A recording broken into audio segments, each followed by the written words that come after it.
क्या कभी ऐसा हुआ है कि आपने अमेज़न से केक समझकर गोबर मंगा लिया हो और फिर उसे टेस्ट भी किया हो और टेस्ट करने के बाद अमेज़न पर उसका रिव्यू भी डाल दिया हो?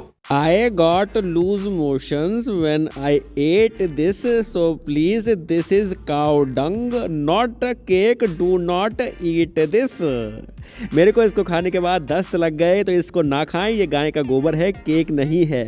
अभी रुकिए, आगे और भी है, देखते रहिए वीडियो।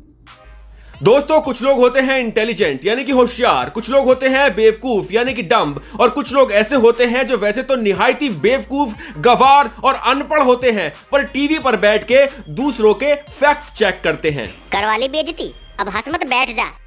अब आप अगर होशियार हैं तो खुद ही समझ जाएंगे मैं यहां पर किन पत्तलकारों की, बिरयानी भक्तों की, पत्रकारों की बात कर रहा हूं। पर यहां मैं इन पत्तलकारों की बात करने नहीं आया हूं। आज हम यहां आम आदमी की बात करने आए हैं। नहीं, आम आमदनी पार्टी वाले आम आदमी नहीं, जो बहुत ही ज्यादा खास आम आदमी है। आज हम यहां पर हम और आप जैसे कॉमन मैन की बात करने आए हैं कि हमसे कैसी बड़ी बड़ी गलतियां हो जाती हैं। अभी ऐसा हुआ है कि आपने अमेज़न से केक समझकर गोबर मंगा लिया हो और फिर उसे टेस्ट भी किया हो और टेस्ट करने के बाद अमेज़न पर उसका रिव्यू भी डाल दिया हो।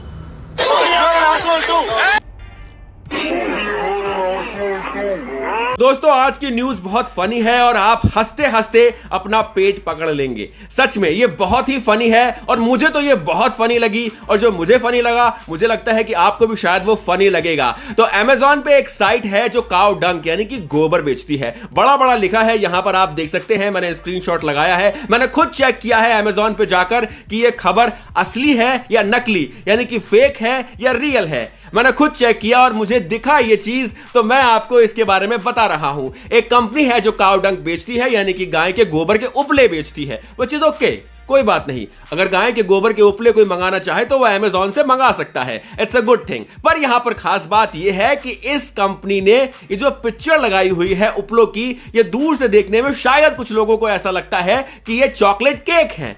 आप भी शायद इसमें धोखा खा सकते हैं। एक नजर में अगर आप देखेंगे तो शायद हो सकता है कि ये आपको ऐसे लगे। मान ली ये बात हमने, चलिए कोई बात नहीं। पर यहां पर अब रिव्यू देखते हैं, शख्स ने क्या लिखा है, जरा ये पढ़ते हैं। It tasted very bad when I ate it. It was grass-like and muddy in taste. I got loose motions after that. Please be a little more hygienic while manufacturing. Also pay attention to the taste and crunchiness of this product. चलिए अब इसका हिंदी में अनुवाद करते हैं, क्योंकि यहाँ सब हार्वर्ड यूनिवर्सिटी के प्रोफेसर तो है नहीं।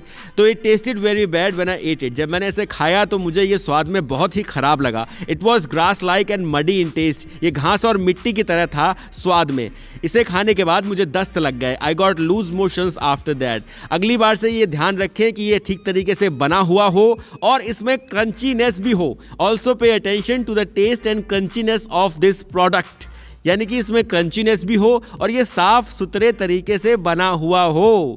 ये गाय के गोबर की बात हो रही है, जिससे इस शख्स ने केक समझ लिया है। मतलब हद है दोस्तों, हद। इतनी मासूमियत या फिर बेवकूफी किसमें होती है? सिर्फ कुछ पत्रकारों में तो ये पाई जाती है, पर कॉमन मैन में भी इतनी बेवकूफी होती है कि वो केक समझ के गाय के गोबर के उपले मंगाने के बाद उसे खा ले और फिर ये बोले कि क्रंचीनेस कम थी इसमें। टेस्ट में थोड़ी क्रंचीनेस कम थी, घास की तरह टेस्ट था इसका।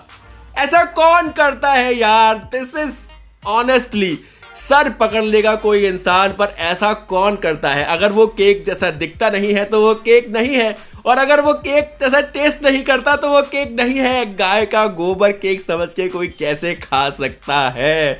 मुझे तो ये लगता है कि ये रिव्यू फेक है, किसी ने बस रिव्यू डाल दिया है। आई हैव नो आइडिया, पर इंग्लिश में डाला है। सबसे बड़ी चीज ये है कि इंग्लिश में ये रिव्यू डाला हुआ है। मतलब अंग्रेज कितने होशियार होते हैं। ये बात तो हमें पता है कि जिनकी इंग्लिश अच्छी होती है वो अक्सर होशियार नहीं होते। मतलब बरखा नाम नहीं लेना चाहिए, बरखा जी को आप जानते हैं, वो इंग्लिश तो बहुत अच्छी बोलती हैं, लेकिन दिमाग के बारे में ये बात नहीं कही जा सकती उनकी। और भी उनके साथी हैं, बहुत सारे हैं जिनको इंग्लिश तो आती है, पर दिमाग का जो है वो एक ही जगह लगा रहा करता है। बिरयानी कहीं से मिल जाए।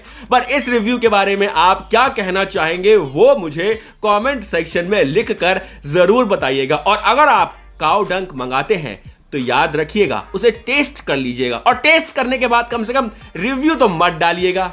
क्योंकि cow dung is not chocolate. I respect cow dung, but it's not chocolate. Something looks like gold doesn't mean that it is gold. It is cow dung. इसका इस्तेमाल दूसरी चीजों के लिए किया जाता है. तो अब आप मुझे कमेंट सेक्शन में लिखकर जरूर बताइएगा कि इस खबर के बारे में आपकी क्या राय है, और सब्सक्राइब भी कर लीजिएगा क्योंकि हम तो बहुत टॉलरेंट हैं.